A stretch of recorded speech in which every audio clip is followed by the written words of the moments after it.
Ang mga malalaking mga balita, ang mga matitinding mga pinag-uusapan, ang mga maiinit at pinagtatalunang mga issue. Lahat hagip, lahat malalaman. Hindi lang sa buong Metro at Mega Manila. Kasama na ang buong Pilipinas. Hahagupit na ang mga malalaking issue sa Ronda Pilipinas.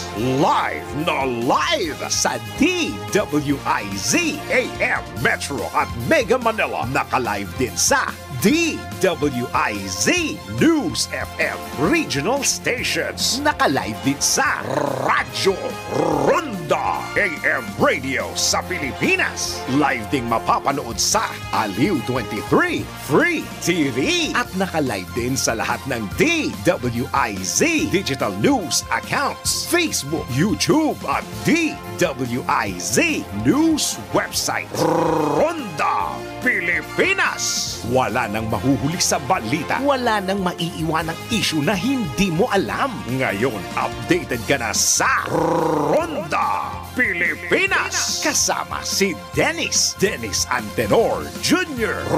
Ronda Pilipinas.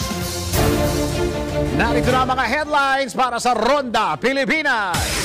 Ronda Pilipinas. Bilang ng mga apektado ng flash flood at landslide sa Mindanao, suminit na sa 87,000 katao. Ronda Pilipinas. Pagsabog ng bulkang Mayon, normal lang ayon sa PHIVOLCS. Ronda Pilipinas. Pagdinig ng Senado sa Economic Chacha, nagsimula na. Ronda Pilipinas. Sa kabila ng oversupply, presyo ng itlog sa merkado mataas pa rin. Ronda Pilipinas. Balita sa ibayong dagat, 2 katao patay habang 4 sugatan sa pamamaril sa isang residential area sa Denver, Colorado. Ronda Pilipinas. Balita babalakasan, Pinoy Liga Cup, third game ng Adamson Soaring Falcons na ipanalo dahil sa comeback. Ronda Pilipinas. At showbiz, Jessie Minjola kinumpirma na ang kasal nila sa simbahan ni Luis Manzano. Ronda Pilipinas. Mamaya sa NBI, delivery rider na ipinahiya ng customer. Nako, bawal ito. Ronda Pilipinas. At mamaya sa ating LBI, mga kababaihan mas interesado sa pagkain kesa sa date. Mamaya patutunayan natin yan sa Let's Prove It!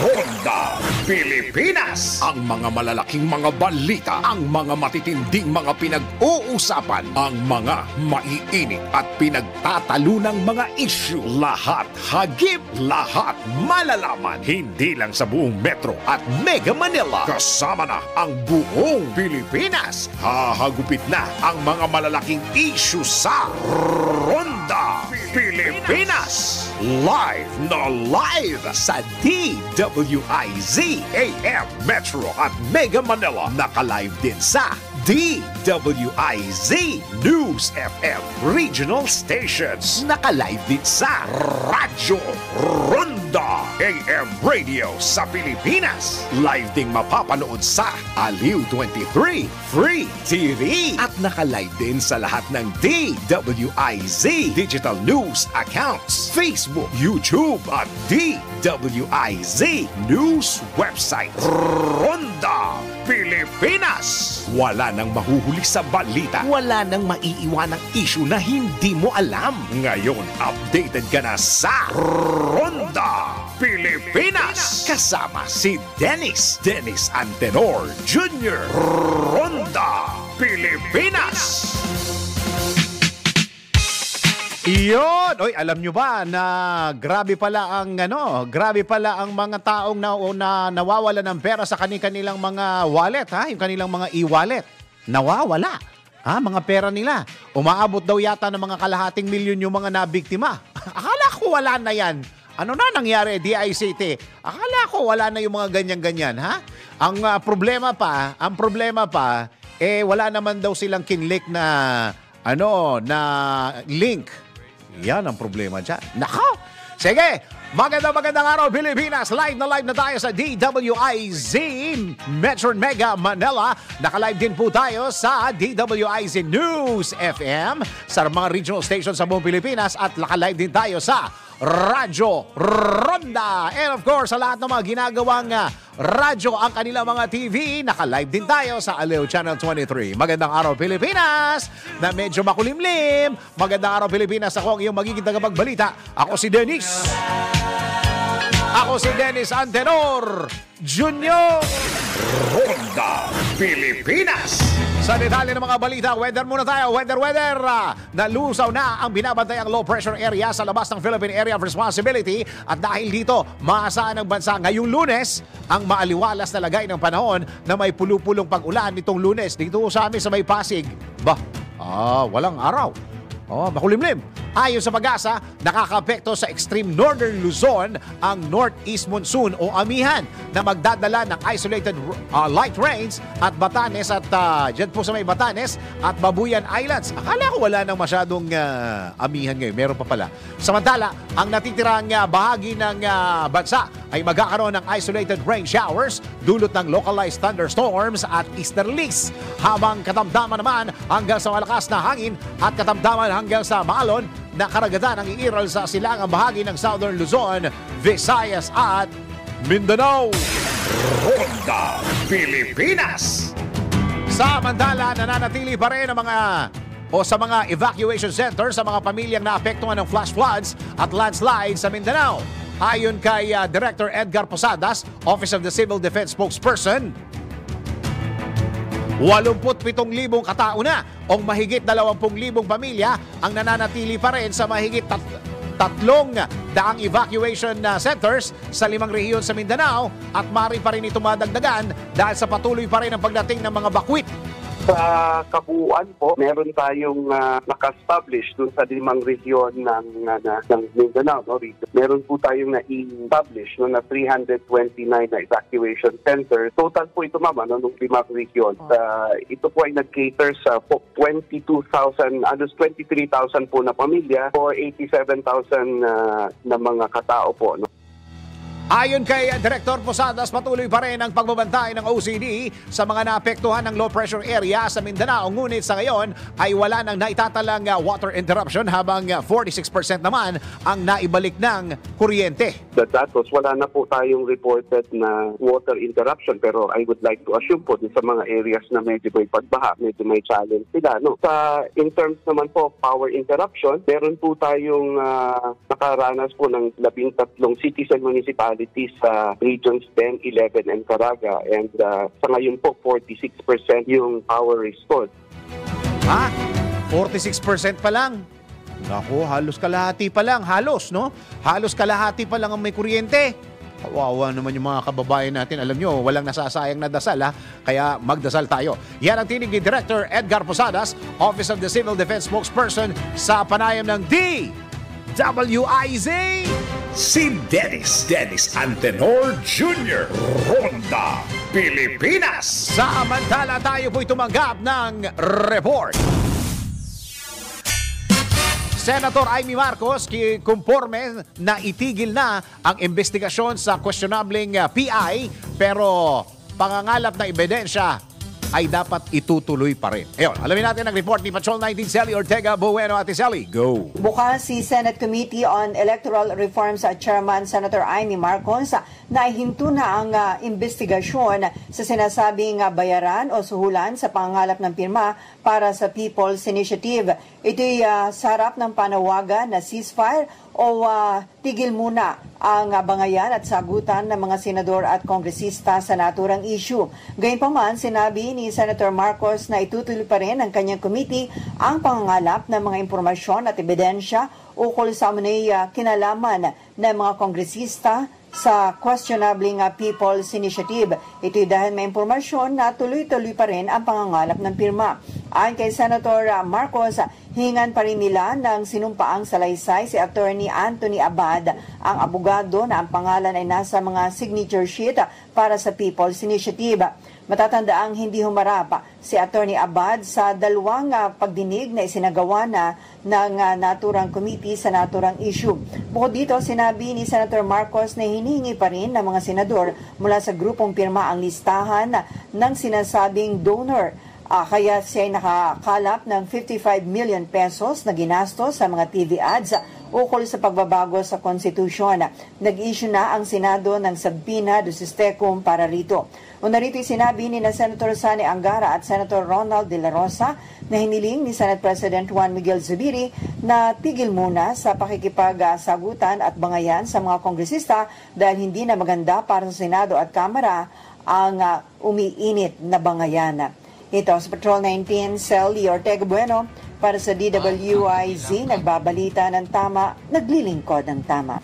Kapag may bagong balita, naka-on air, agad-agad, DWIZ Patrol Report. Ako sa akin, habang alam nyo, pagka nagbabangayan sila, ang daming impormasyon na nakukuha, ano? Na-educate tayo eh. Sa totoo lang pansinin nyo, pag nag-aaway sila, Congress at saka Senate, di ba? Ayon sa batas na ganito, ayon sa history na ganito, ito kasi ang dapat gawin dyan, hindi ganyan. Pag pakikinggan nyo yung kanilang mga interview, may mga impormasyon tayong nalalaman na bago. Hindi nyo ba napapansin? Di ba? Pagka nag-uusap sila, nagbabangayan sila, nagpapatutsadahan sila, o sabihin natin, nag-aaway na, pagpakikinggan nyo yung mga interviews, kahit anong istasyon, kahit social media, tingnan nyo, maski dito, madalas dito sa DWIC, pagka in-interview mo yung congressman o kaya senador, meron silang bagong mga impormasyon na sasabihin at isi-share. Oh, di ba? Kaya ako yung mga pag-aaway na yan, okay na sa akin yan. Di ba?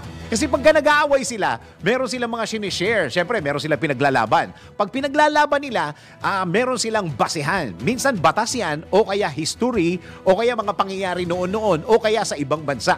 Pag pakikinggan mo yung mga interviews nila, marami kang malalaman eh. Oo. Kaya yung mga bangayan sa akin, okay lang yan, patalinuhan yan. Sige, tuloy ang mga balita. Ronda Pilipinas. Nilinaw ni Direktor Teresito Bacolcol ng DOST PHIVOLCS na normal lamang ang naganap na phreatica explosion sa Bulkang Mayon at hindi na ito nasundan pa sa panayam ng DWIZ. Sinabi ni Direktor Bacolcol na sa ibabaw ng bahagi lamang ng bulkan nangyayari ang phreatic explosion na mayalin tulad sa mainit na kawali na tapakan o natatakpan ng o napatakan o di Tagalog, napatakan ng malamig na tubig. Normal siya in the sense na may mainit ka na ng mga materials doon sa bungangan ng bulkan. So if it comes into contact with water, again nagkakaroon po ng sudden burst. Parang kawali lang po 'yan na mainit and then lalagyan mo ng tubig, magkakaroon po ng steaming. Normal 'yan kasi katatapos pa lamang nung effusive eruption last year and may mga naiwan pang hot materials doon sa crater. Ganun pa rin.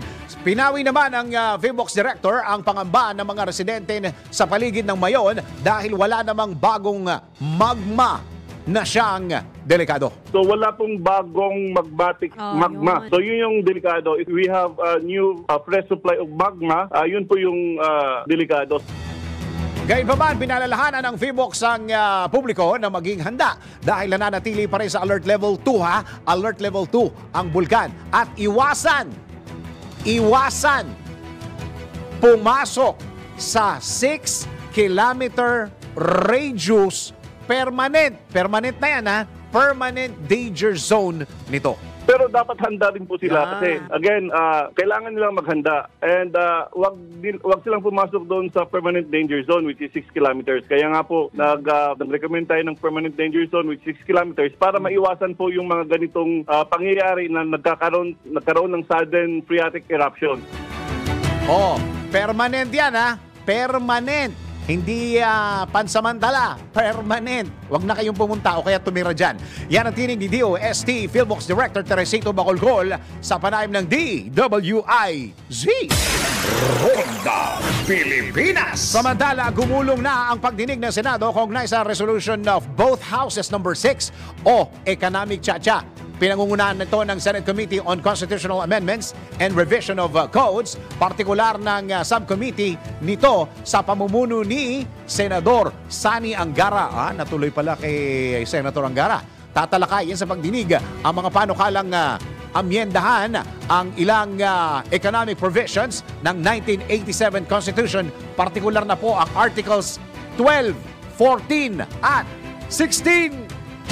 Si Dennis Antenor Jr. Ronda, Pilipinas. Samantala, tanggap po tayo ng report. Modernisasyon at pagpapataas ng food production ng mga magsasaka, tututukan ng DA. Alamin natin ang report ni Patrol 30, Jelly Mendez. Jelly, go! Tinututukan na ng Department of Agriculture ang modernisasyon at pagpapataas ng produksyon at kita ng mga magsasaka. Kasunod dito ng ginawang pagbisita ni Agriculture Secretary Francisco Chu Laurel Jr. kasama si Pangulong Ferdinand Bongbong Marcos Jr. sa Candaba, Pampanga. Nabatid na mahagi ng tulong ang DA at si Pangulong Marcos sa 12,141 na rice farmers at siyam na Farmers Cooperative and Association. Aabot sa 5,000 piso ang natanggap ng mga magsasaka ng palay na mayroong 2 hektaryang sakahan sa ilalim ng Rice Farmer Financial Assistance na programa ng DA. Namahagi din ng mga tractors, sako-sakong binhi at iba pang makinarya ang departamento na sisiguro sa mas maayos na produksyon at kita ng mga magsasaka. Layon din itong mapalago ang produksyon ng palay, partikular sa sektor ng agrikultura. Ito si Patrol 30 Jelly Mendez nag-uulat para sa impilang may todong lakas sa DWIZ, nagbabalita ng tama, naglilingkod ng tama. Kapag may bagong balita, naka-on air, agad-agad, DWIZ Patrol Report. Samantala, itlog naman. Oo, itlog naman ang pag-usapan natin. Binigyan din ng Philippine Egg Board Association of PEBA na hindi sumusunod sa pagbaba ng farm gate prices ng itlog ang mga retailers. Dahilan para hindi maramdaman ang mga consumer ang pagbaba ng presyo nito. Sa panayam ng DWIZ, sinabi ni PEBA President Francis Uyehara, nakakaranas ng oversupply ang mga poultry farmers dahil sa paghahabol ng demand noong nakaraang taon na nagresulta sa pagbaba ng farm gate prices. May disconnect po ang presyo ng farm gate price, yung retail. Ngayon po kasi nagbababa po ang presyo ng farms. Pero ang kadalasan pong nangyayari sa retail, sa market, hindi po nila sinusundan yung pagbaba. Naiiwan po yung presyo sa mataas. Kaya po hindi po nararamdaman ng mamimili o ng consumer yung price difference po. Dapat sila po ang nakikinabang sa price difference tuwing bababa po ang presyo ng itlog sa mga farms. Retailer, sir, at saka yung middlemen. O yan, DA, alam na natin. Sila na nagsabi. Baka pwede nyo nagawa ng para. Hindi na kailangan imbestigahan. Puntahan nyo na. Gate ng PEBA official, natural correction ang ginagawa nilang remedyo sa tinatawag na oversupply ng itlog. Ang ginagawa po ng farms, normal reaction po niyan ay magbawas ng mga alagang manok. Kasi po, nagbabawas po kami na ang mga expenses tsaka operational cost. Ito po yung nangyari early last year. Dahil po nalugi rin po ang mga farms, nagbawas po ng mga alagang manok ang mga farms para po to compensate doon sa kanilang losses at para po mag-adapt doon sa current demand ng ating bansa. Sa taya ni Uyehara, abutin ng taon bago mag-stabilize ang presyo ng itlog. Ang ginagawa po ng farms, normal reaction po niyan ay magbawas ng mga alagang manok. Kasi po, nagbabawas po kami na ang mga expenses tsaka operational cost. Ito po yung nangyari early last year. Dahil po nalugi rin po ang mga farms, nagbawas po ng mga alagang manok ang mga farms para po to compensate doon sa kanilang losses at para po mag-adapt doon sa current demand ng ating bansa. Oo nga, retailers yan, tapos middlemen. O yan, DA, o yan. In-interview na nila Drew. Yan na yung dahilan. Huwag na mag-imbestiga. Yun na yun.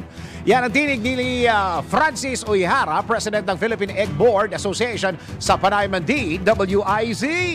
Si Dennis Antenor Jr. Ronda, Pilipinas. Samantala, tanggap po tayo ng isang report.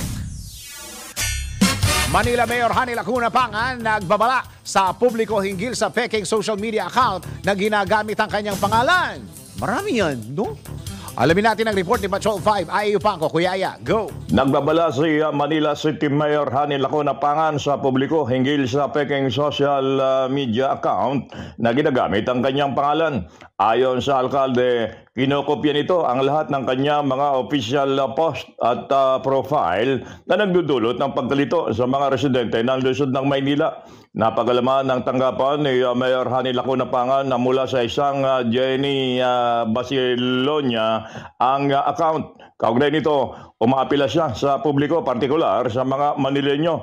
Natulungan siyang i-report ng nasabing peking account. Nababahala kasi ang alkalde, lalo na't hindi ito ang unang beses na may gumagamit ng kanyang profile at mga post sa Facebook, kung saan August 2023 nang may gumaya rin. May gumaya rin ang kanyang account at naikinalilito ng publiko. Pinayuhan ni Mayor Lacuna Pangan ang lahat na maging mapanuri at kung maaari ang mga official social media pages ng lokal na pamahalaan ng Maynila ang tignan para malaman ang mga mahalagang anunsyo. It is Patrol number 5. Ay pang para sa implemento ng lakas, DWIC. Nagbabalita ng tama, naglilingkod ng tama. Kapag may bagong balita, naka-on air, agad-agad, DWIC Patrol Report. Samantala para sa ating Let's Prove It. Since na today is Pebrero ano ngayon? Pebrero 5. February 5, 2024. Yan. Pagka pumasok na ho tayo ng Pebrero, marami nang nakikipag-date. Kaya yung mga restaurant kahapon, dami-dami. Ang dami-dami mga lovers, di ba? Syempre, pagka mga date, sino ba gumagastos diyan? Madalas, yan? Pagka may mga pagkakataon, hati yung mga lalaki saka sa babae. Pero sa kultura natin, mga lalaki, mga lalaki yung madalas na nagyayaya. Okay, pakinggan nyo to, Pakinggan nyo to, mga kababaihan. Sabihin nyo sa akin kung kayo agree o disagree. Mga kababaihan mas interesado sa pagkain kesa sa kadate. Pambira naman. Sige nga, patunayan natin yan sa Let's Prove It. Bago maniwala sa mga claim na yan, patunayan na yan sa Let's Prove It. Merong mga tanong na sino ba talaga ang dapat unang gumastos sa first date? Babae o lalaki? Easy lang. Meron kasing sabi-sabi na dapat lalaki ang unang gumagastos sa unang date. Pero totoo nga bang babae ang madalas magpalibre? Tara, let's prove it! Ayon sa pag-aaral ng researchers mula sa University of California, foodie call ang tawag sa mga babaeng mahilig magpalibre ng pagkain kesa ang pagiging interesado sa pakikipagrelasyon. Dagdag pa sa research na 33% ng mga kababaihan ang mas interesado sa kakainin o lugar kung saan makikipag-date. Likas talaga sa mga taong pagkahilig sa pagkain o food trip dahil isa ito sa ginagawang bonding ng isang pamilya. Kaya naman para sa mga kalalakihan, okay lang na foodie call o mas interesado sa kakainin ang mga kababaihan. Di ba nga, the way to a woman's heart is through her stomach. Busugin mo lang ng pagkain at pagmamahal. Iyon!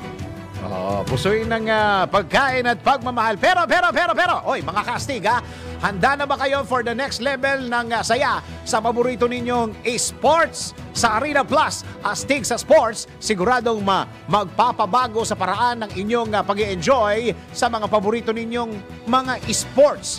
Pwede mong i-stream ang live games ng local at international sports sa internet at sa pamamagitan ng iyong telepono.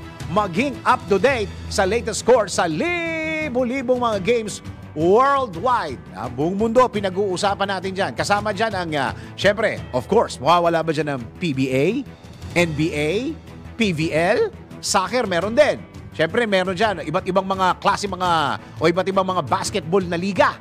Volleyball, kasama dyan ang boxing, at marami pang iba. But, that's not all. Kasama sa magbibigay ng saya sa inyong gaming experience ang official Astig endorsers na sina Scottie Thompson at NBA star Jordan Clarkson. Ano pa inaantay nyo, mag-download na ng Arena Plus app now in App Store or Google Play. You can also watch sa arenaplus.ph. Puntahan nyo yan, arenaplus.ph. Sa Arena Plus, astig sa sports. Ha? Keep it fun, game responsibly. Ronda Pilipinas. Si Dennis Antenor Jr. Ronda Pilipinas. Tuloy-tuloy ang mga balita at impormasyon sa Ronda Pilipinas. Tagabudayan ng isang report. Panibagong tangka na ihak ang isang government website, nakakabahala at nakakagalit. Ayon kay Senator po, actually hindi lang isa, di ba? Kasama dyan DICT, ano ba, NBI, marami pa eh. Alamin natin ang report ni Patrol 19 Sally Ortega Bueno. Ate Sally, go! Nakakaalarma at nakakagalit ang panibagong pagtatangka na ihak ang isang government site. Ito ang nahiyag ni Senate Committee on Public Services Chairman Senator Grace Poe, bagamat sinabi ng senadora na naagapan ng Department of Information and Communications Technology ang pagtatangka. Paalala naman ito sa lahat na nagpapatuloy at katunayan ay mas tumindi pa ang cyber attacks. Kailangan anyang kumilos sa mga ahensya ng gobyerno laban sa pinaghihinalaang source ng threat sa ating privacy at security. Pinaalala ng senadora na ang pagpapalakas ng firewall ng website at ng sistema ay mandato ng lahat ng ahensya ng gobyerno na nagpapanatili ng kanilang online presence.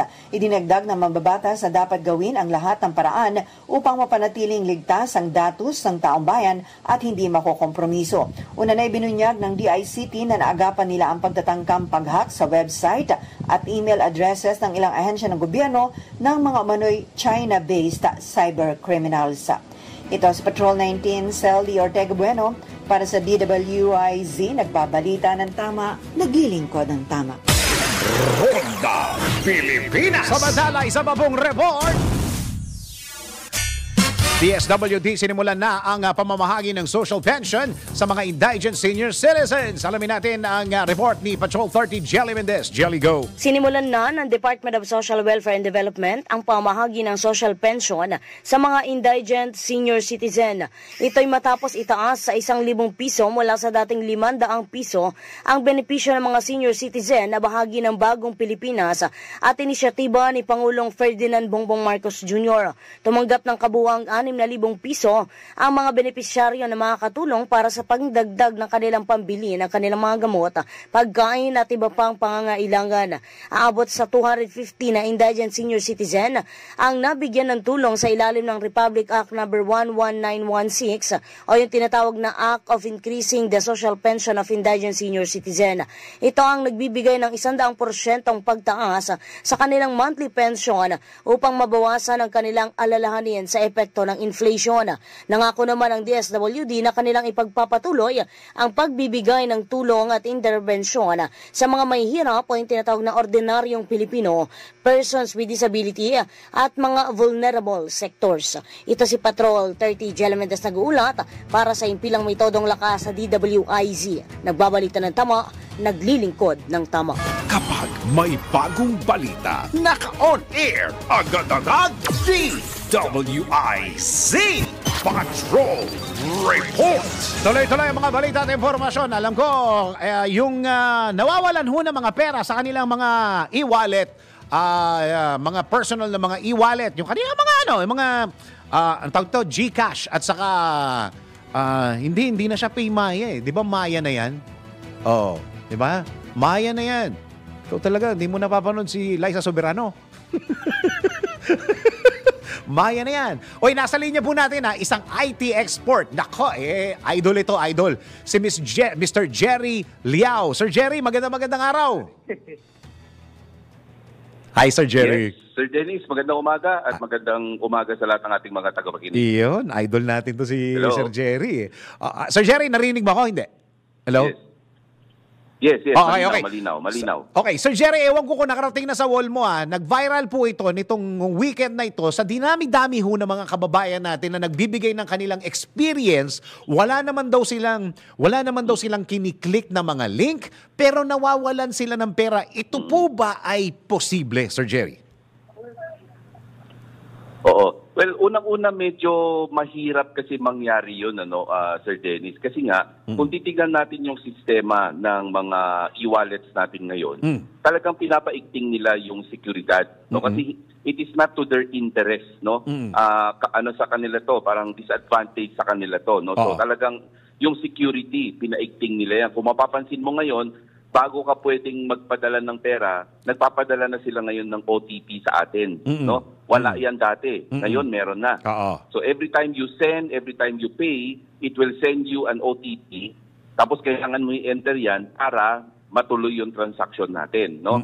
So, to answer your question, okay, posibleng hindi sila nag-click or something, pero maaring na-hack siguro yung kanilang account na kung saan nakalagay doon yung kanilang mga passwords. No, yun ang isang posible ha. Hindi natin sinasabing nila. Posible yan. So let's say for example, yung computer nila na-hack, yung email nila na-hack, no? Yung social media nila na-hack. Tapos somewhere there, nakasulat doon ng kanilang username, password. Okay. No, so yun posible yun na makuha nila from there, di ba? So ibig sabihin, Sir Jerry, makukuha lang ito kung makukuha talaga yung impormasyon. Ibig sabihin na kunwari nasira yung laptop nila, pinagawa nila sa isang mall, sa isang palengke na gumagawa ng mga cellphone o kaya ng mga laptop. Pagbukas doon, nandoon yung impormasyon, yun hindi na kailangan ng hacking nun.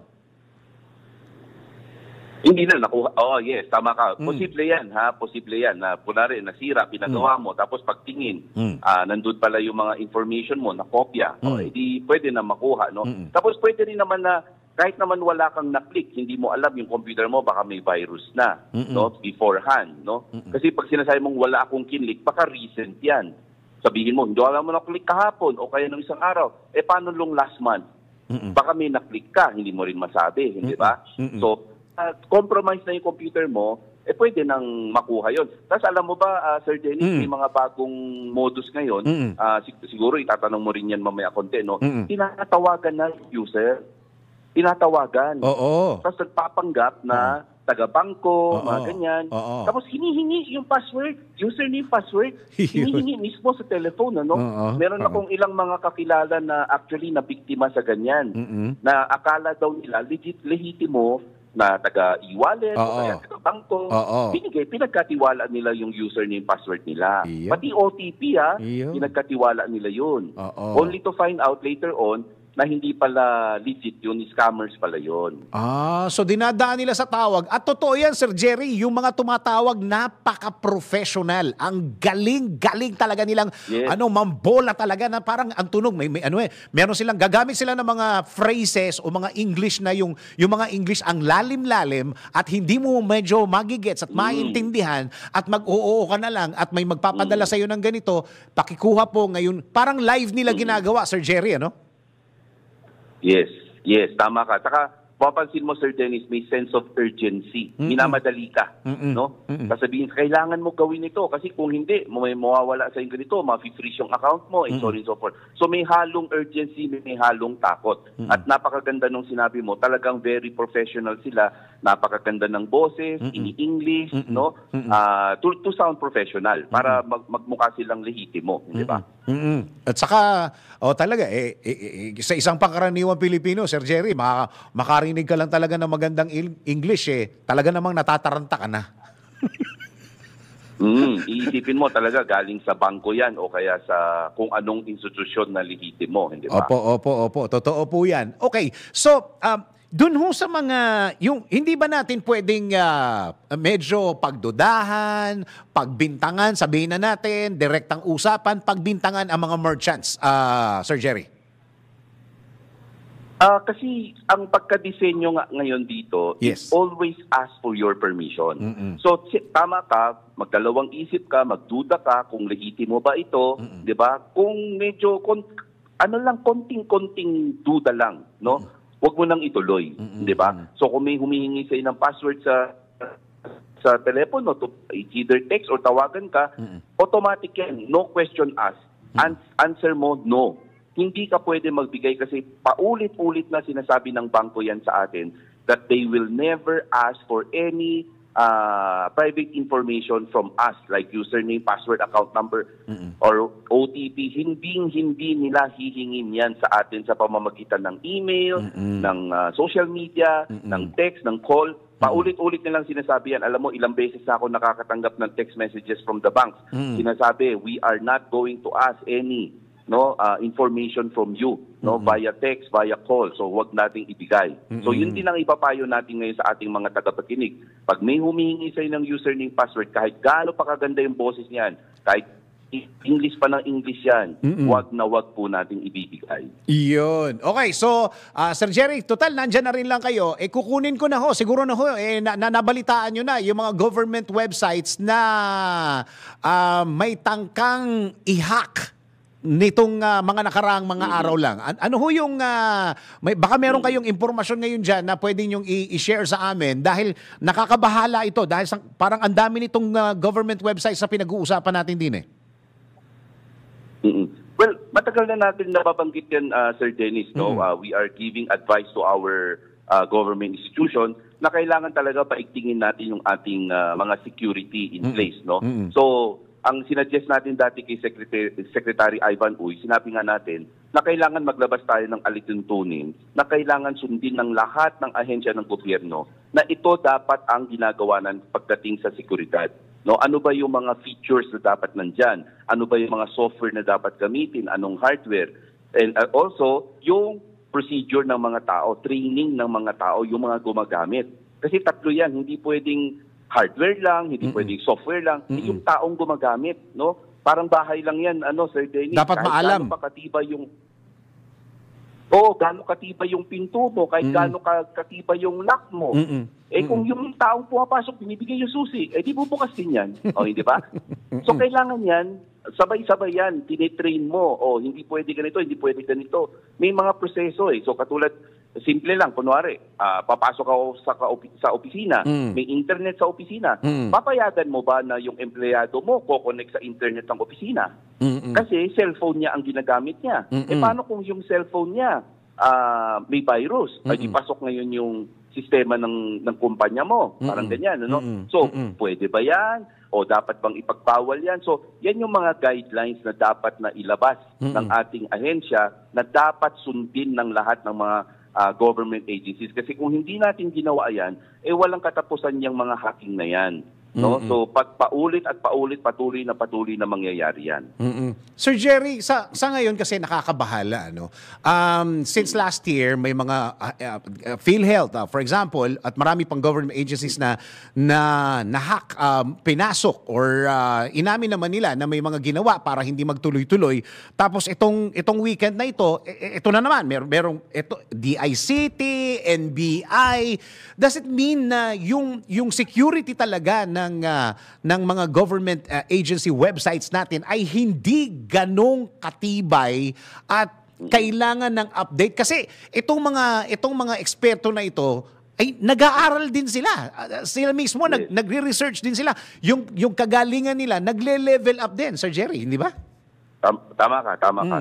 So non-stop education, non-stop updating ang mangyayari diyan. Alam mo si Sir Dennis, pagdating in fairness to our agencies, yung nabanggit mo, DICT, NBI, alam mo sila naman maalam din Pero yun nga, tama yung sinabi mo, yung mga hackers nag-update. So siyempre dapat tayo mag-update din. Now, hindi natin matatanggal, Sir Dennis, the attempt will always be there. Susubukan talaga ng mga hackers na to na pasukin yung mga website or mga sistema ng ating mga ahensya, government agencies. Hindi natin matatanggal yan. They will always attempt. Pero ang importante sa atin is we have to be able to stop it. Kailangan alam natin, may pumapasok. Dapat matigil to. Now, kung napasok man, hanggang saan lang ang pwede niyang maabot o makuha. Now, kung meron siyang sinira, ngayon, yung contingency plan, dapat meron din tayo niyan. Pag napasok tayo, anong dapat nating gawin? Kailangan may backup tayo and so on and so forth. Yan po yung sinasabi nating mga alituntunin or guidelines. Kasi, alam mo, Sir Dennis, hindi mo naman masasabi talaga 100% protektado ako. Tama. Pero baka naman pwedeng 99% or 98%.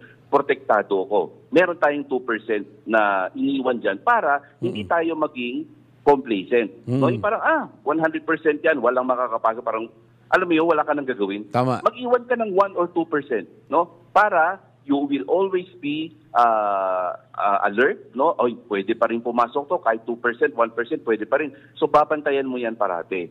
And tama ka, we have to keep on updating, we have to upgrade our system, hindi ho tayo dapat makampante dyan. Yun. Okay. Mr. Jerry Liao, maraming salamat po sa oras na binigay niyo po sa DWIZ. Yes, maraming salamat din sa pagkakataon. More power to you. God bless us all. Thank you very much. Si isang IT expert, ang pinag-usapan natin dyan, yung nawawalang pera sa mga e-wallet at yung pag-attempt na mag-hack ng mga government websites, si Mr. Jerry Liao. Ronda Pilipinas. Tuloy-tuloy ang mga balita at impormasyon sa Ronda Pilipinas. Nagabot tayo ng report. Bagong talagang number 2 man sa PNP, opisyal nang umupo sa pwesto. Alamin natin ang report ni Patrol 70, Jobel Beleno. Jobel, go! Formal nang umupo sa pwesto bilang Acting Deputy Chief for Administration ng Pambansang Pulisya si Police Lieutenant General Emmanuel Peralta. Mismong si PNP Chief General Benamin Acorda Jr. ang nanguna sa opisyal na pag-assume ni Lieutenant General Peralta bilang number 2 man sa PNP kasunod ng ginanap na flag raising ceremony sa Campo Crame. Kanina, itinalaga si Peralta sa posisyon sa bisa ng inilabas na General Order na may petsang February 1, 2024 na nilagdaan ni PNP Director for Personnel and Records Management Police Major General Belly Tamayo. Bago na italaga sa pwesto, nagsilbi muna si Peralta bilang Chief of Directoral Staff na siyang ika-4 sa pinakamataas na posisyon sa PNP. Ito si Patrol 17 Jopel Peleño para sa impilang may torong lakas, DWIZ. Nagbabalita ng tama, naglilingkod ng tama. Kapag may bagong balita, naka-on air, agad-agad, DWIZ Patrol Report. Mantala, isa pa pong report. Droga at baril na AK-47. Parang may naalala ko, parang isang sekretary ba yun nahuli yan? AK-47 din yun eh. Nasabat sa buy-bust operation sa Malabon. Alamin natin ang report ni Danny Cruz. Danny, go! Mataas na kalibre ng baril at iligal na droga ang nasabat ng Drug Enforcement Unit sa isinawang buy-bust operation sa kabaan ng MH del Pilar, corner Nirvana Street sa Barangay Tugatog sa lungsod ng Malabon. Nasa kote ang isang Toyota Fortuner na may plakang ALA 1717. Inaresto ang dalawang hinihinalang tulak ng iligal na droga. Hinilala ni Police Colonel J. Baybayan ang dalawang suspect na sila Jose Baido, 34 na taong gulang, tubong Negros Occidental, residente na Acacia Street, Dasmariñas Village sa lungsod ng Makati, at si Carl Babayen alias Nonoy, 24 na taong gulang, isang houseboy, residente ng nabanggit na lugar. Sa report ni Police Captain Mark Santos, hepe ng SDEU, naikasa ang operasyon matapos ang koordinasyon sa PIDEA na magpanggap na bayad si Police Corporal Jason Bandong at nakabili ito sa mga suspect na isang plastic sachet na naglalaman ng hinihinalang shabu. Sa investigasyon ni Police Captain Lalaine Almosa at Police Sergeant Jerry Basungit, nakasamsam ang mga otoridad ng SDEU sa dalawa na tinatayang 5 gramong hinihinalang shabu na may street value na umaabot sa 34,000 piso. Nakuha din sa poder nila ang isang itim na rifle bag na naglalaman naman ng isang 30 caliber na AK-47 assault rifle na baril na may serial number na ZZ858 IACDCAL A9-52027, dalawang empty magazine at isang tactical edge box na naglalaman naman ng 20 bala ng AK-47. Nabawi din ang ginamit ng mga pulis na buy-bust money na may serial number na JO31036 at 7 piraso ng boodle money o peking 1,000 piso. Matapos ang medical examination sa ospital ng Malabon, himas res na ang dalawang naarestong sa Malabon Police Detention Cell. Ayon kay NPD Director, Police Brigadier General Salito Gapas, ang ipinakitang galing at sipag ng Police Malabon sa pamuno ni Police Colonel J. Baybayan ay umani ng pagpuri sa mga residente ng lungsod. Anya, napigilan nila ang posibleng paggamit ng baril na AK-47 sa krimen. Yan ang update. Ito si Danny Cruz para sa impilang may todong lakas. DWIC, nagbabalita ng tama, naglilingkod ng tama. Ronda Pilipinas. Mga balitang dapat alam mo kahit sa labas ng bansa. DWIZ Balita sa ibang bansa. Nasawi ang 2 katao habang 4 na iba pa ang sugatan sa pamamaril sa Denver, Colorado. Ayon kay Police Department spokesperson Sean Towle, naganap ang insidente sa Green Valley Ranch bandang alas 2:30 ng madaling araw. Sinabi pa ni spokesperson Towle na nakatakdang ilabas ng Denver Medical Examiner ang pagkakakilanlan ng mga biktima at sanhi ng kanilang pagkamatay. Ronda Pilipinas. Samantala, sa ating balita papalakasan, Pinoy Liga Cup, 3rd game ng Adamson Soaring Falcons na ipanalo ng dahil sa comeback. Sports News mula kay Kim Gomez. Sa mundo ng palakasan, ang latest malalaman sa DWIZ Sports News.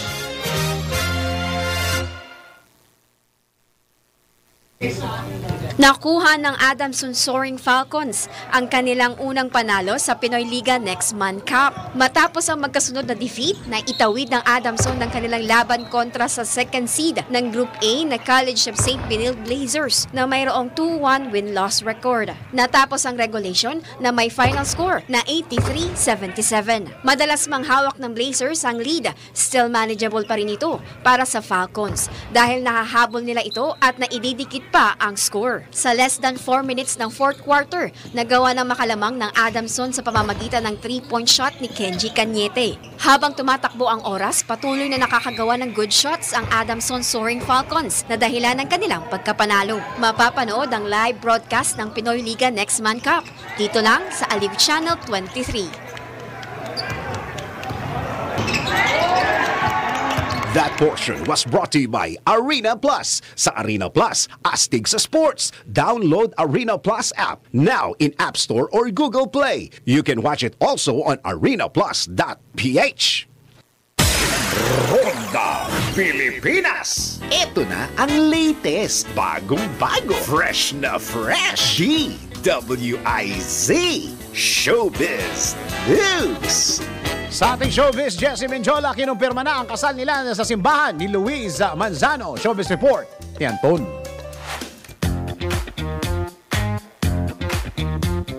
Para sa aking balitang showbiz, kumpirmado na magpapakasal sa simbahan sina Jessie Mendiola at Luis Manzano. Mismo ang aktres ang nagkumpirma na nasabing balita sa isang interview dito kung saan ayon kay Jessie, dream wedding nila ni Luis ang mangyayari. Ayon sa aktres, makakauwi na rin umano ang kanyang pamilya dahil hindi nakadalo ang mga ito noong civil wedding nila na aktor sa San Benito Farm sa Batangas noong February 21, 2021. Sinabi pa ni Jessie na isang intimate wedding ang mangyayari kung saan bagamat hindi raw nila ito itinatago sa publiko, ngunit hindi naman umano nila binabrag ang mangyayaring kasalan. Ang sweet nga raw ni Luis dahil sinabi nito sa kanya na ibibigay nito ang kanyang dream wedding kasama ang kanyang pamilya at ang Panginoon. Ayon pa rin kay Jessie, sobrang na-excite siya sa kanyang anak na magiging little bride umano at ngayon pa lamang ay gustong-gusto na niya ito makita naglalakad at sana umano ay makayanan nito maglakad sa aisle. Kaugnay nito, hindi naman sinabi ni Jessie kung kailan at saang simbahan sila